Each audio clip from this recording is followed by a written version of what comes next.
Le di a conocer desde muy temprano que la organización Amnistía Internacional dio a conocer que México tiene la mayor cantidad de personas fallecidas entre su personal de salud a causa de la epidemia de COVID-19. Para hablar de esto, le agradezco mucho al doctor Francisco Moreno Sánchez, médico internista e infectólogo, que me tome la llamada. Doctor, un gusto que esté con nosotros en el programa. Al contrario, un gusto estar con ustedes.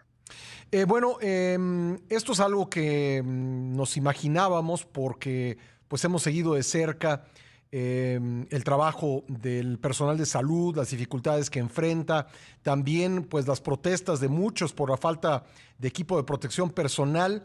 Pero bueno, a lo mejor es tiempo de hacer un balance y tratar de entender por qué ha ocurrido eso, por qué tantos contagios, ya cerca de 100,000, y por qué tantos fallecimientos, doctor. Mira, lo que se ha demostrado es que la carga viral que tú adquieres cuando hay un contagio es muy importante. ¿A qué me refiero? Si tú eres un portador asintomático, vas a estar eliminando el virus. Pero si eres un enfermo, seguramente la cantidad de virus que estás eliminando es mayor. Y desafortunadamente, si vemos cuando llegaban los aviones con equipo de protección personal, estábamos a la mitad de la pandemia.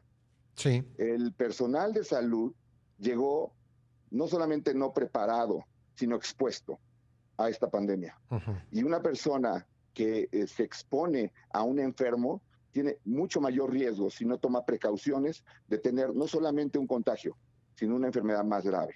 Entonces, es evidente que esto pasó porque no teníamos el equipo de protección personal para los médicos. Y para las enfermeras y para los trabajadores de rayos X, etcétera. Y esto era algo que se podía haber prevenido, porque, insisto, fuimos de los últimos países en tener la pandemia. Cuando el presidente ha hecho comentarios sobre cómo ha afectado a México la pandemia, normalmente dice que el país se preparó desde hace meses, pero creo que es evidente por la llegada de estos vuelos provenientes de China con el equipo de protección personal que pues faltaba este tipo de insumos para el trabajo del personal de salud. Y me gustaría preguntarle si estos vuelos con la llegada de estos materiales han sido suficientes. Es decir, a partir de que comenzó a llegar a México el equipo de protección personal procedente de China y otros países, ¿se corrigió la situación o continuaron en buena medida los contagios, doctor?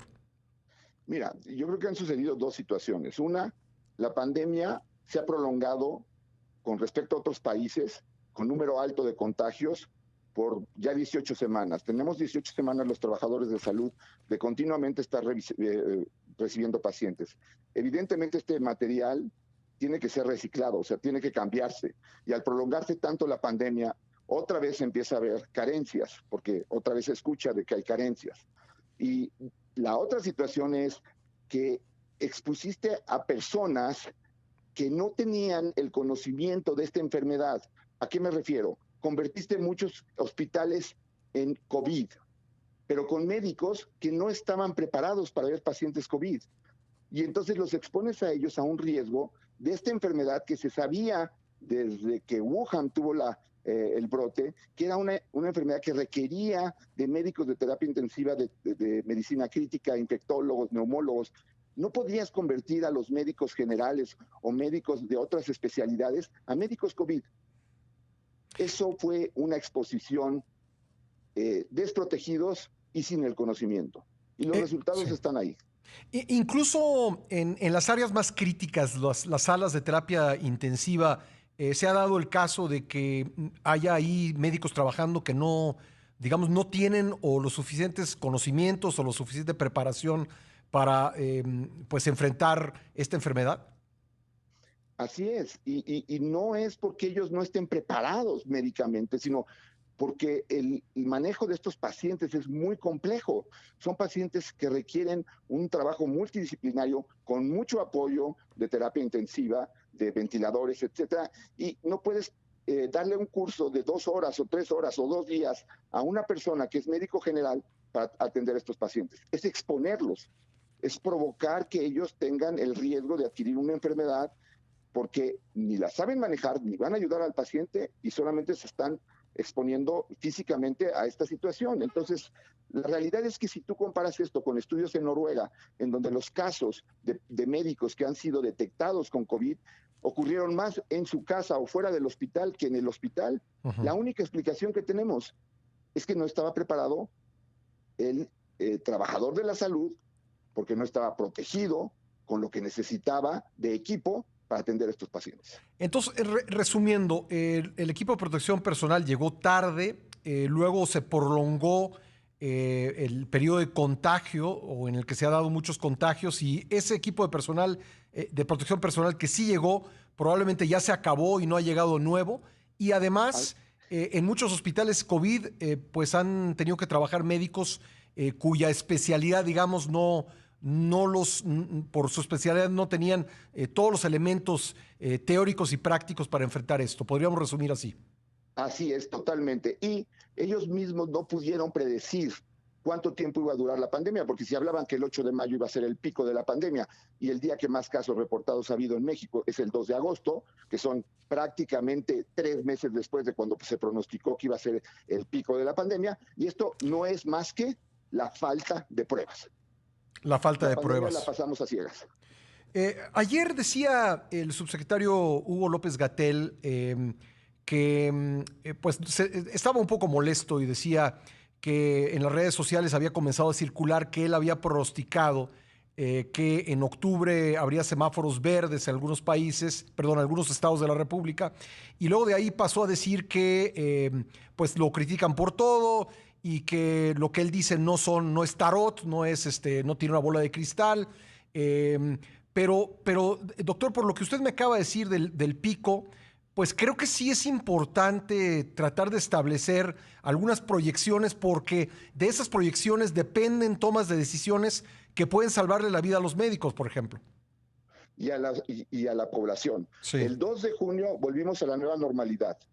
Si tú checas, el 2 de junio teníamos 10,162 fallecidos. Hoy tenemos 6.5 veces más. Sí. No es que no queramos una bola de tarot. Él ha dicho que es todo basado en un análisis matemático, que todo es técnico. Perdón, no teníamos pruebas para hacer un análisis matemático adecuado. Es decir, todo se resume en todo esto que estamos hablando, el que los médicos no hayan tenido suficientes equipos, el que no se haya podido hacer una planeación adecuada en cuanto a camas y especialistas a cargo de las camas. Todo esto tal vez no lo estaríamos enfrentando como lo estamos enfrentando en caso de haberse aplicado mayor pruebas. ¿Lo diría usted así?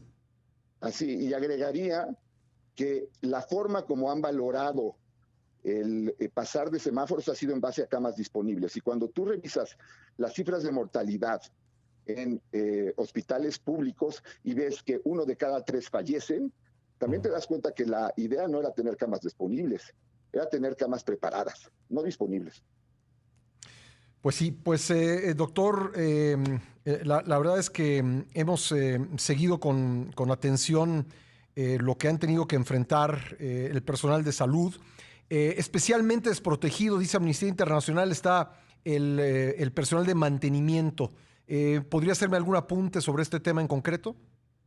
Lo que pasa es que, desafortunadamente, si tienes poco material de protección personal, lo empiezas a distribuir de una manera en donde tú consideras que el que más lo necesita es número 1, número 2, número 3, y conforme vas bajando en esa necesidad de distribuir el equipo de protección personal porque estás carente de él, pues las personas que aparentemente tienen menor riesgo en una enfermedad que tiene una dispersión enorme, pues van a resultar más afectadas. Aquí se trataba de que todas las personas que laboraran en un hospital o en un centro de salud en donde se iban a ver este tipo de pacientes estuvieran protegidos, porque no se vale mandar a alguien a una situación como esta sin ninguna protección. Sí, pues no se vale por usar el dicho popular, mandar a la gente a la guerra sin fusil, pues creo que sí tiene consecuencias. Doctor, yo le agradezco mucho que haya estado con nosotros. Al contrario, mil gracias por invitarme. Gracias, el doctor Francisco Moreno Sánchez, médico internista e infectólogo.